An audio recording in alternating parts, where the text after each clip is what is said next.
Hola, mi nombre es María Ángel Pinto, estudiante de Contaduría en la Universidad Panamericana del Puerto, y hoy les voy a hablar sobre la contratación laboral según lo establecido en la Ley Orgánica del Trabajo, Trabajador y Trabajadora. Un contrato es un acuerdo voluntario donde dos personas interfieren derechos y obligaciones para aquellas personas que interactúan dentro de él. El contrato laboral es donde se establecen las condiciones que una persona prestará el servicio social bajo dependencia a cambio de un sueldo o salario equitativo según lo establecido en la Constitución. Todo ello avalado en el artículo número 55 de la Ley Orgánica del Trabajo, Trabajador y Trabajadora. Al hablar de contratos laborales podemos clasificarlos en dos etapas. Según al individuo al que va dirigido, podemos encontrar el contrato individual, que es aquel que se establece entre un patrón o varios patrones hacia un solo trabajador. Y podemos hablar también del contrato colectivo, donde se habla que un patrón o varios patrones contratan ya sea a un sindicato laboral o a una federación de trabajadores. También existen lo que son los contratos o se clasifican por su tiempo. Si hablamos de los contratos por el tiempo, tenemos que hablar sobre los tres tipos de contratos: el contrato por tiempo determinado, indeterminado y por obra realizada. Cuando hablamos de un contrato de tiempo determinado, es aquel que tiene una fecha de inicio y una fecha de cierre.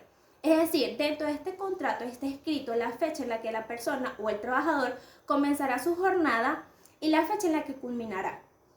Este es un tema muy extenso y todo se encuentra en el artículo 60 de la Ley Orgánica del Trabajo.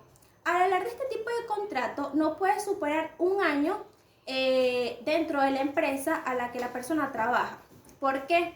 Porque si pasa este tiempo de lapso, el contrato pasa a ser un contrato de tiempo indeterminado. También este tipo de contrato solamente se puede renovar 2 veces, porque si no pasaría a ser un contrato de tiempo indeterminado. Un contrato de tiempo indeterminado, como lo establece su nombre, es aquel que tiene una fecha de inicio pero no una fecha de cierre, por lo que es el que mayor se implementa en las empresas. También encontramos el contrato por obra realizada. Este tipo de contrato mayormente es implementado en área de construcción. Todo ello se encuentra avalado en el artículo 63 de la Ley Orgánica del Trabajo. Y como su nombre lo establece, es aquel que no tiene un tiempo determinado, sino que el trabajador estará allí o cumplirá su contrato hasta que realice la obra por la que fue contratada. Ahora bien, al momento de realizar un contrato laboral, tenemos que tener en cuenta que la Ley Orgánica del Trabajo, Trabajador y Trabajadora también establece las pautas o las condiciones específicas que debe contener un contrato laboral. Dentro de ello encontramos que primeramente debe estar previamente identificado, es decir, debe llevar todos los datos correspondientes del trabajador: su nombre, su cédula, su dirección, asimismo todo lo establecido al contratista o a la empresa que está contratando, es decir, su jurisdicción, su nombre jurídico, RIF, entre otras cosas. Asimismo, y creo que es el punto más importante que debe establecerse dentro del contrato laboral, es la denominación del puesto. La denominación del puesto es aquel que será el nombre del cargo que la persona va a ocupar dentro de la empresa y establecer cuáles van a ser sus funciones dentro de la empresa.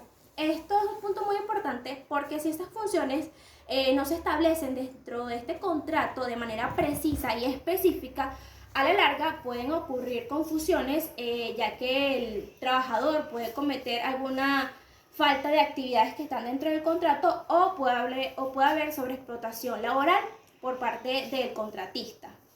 Asimismo, debe ir establecido la fecha, si va a ser un contrato por tiempo determinado o indeterminado, la fecha en la que culminará, la fecha que iniciará, y se deben expandir 2 ejemplares, uno para la empresa y uno para la persona que están contratando. También debe contener todas las condiciones laborales que la empresa establezca y el sueldo o salario y la forma en la que lo calcula. Asimismo, y por último, debe contener la fecha en la que éste se redacta y es firmado por el contratista y por el trabajador. Gracias.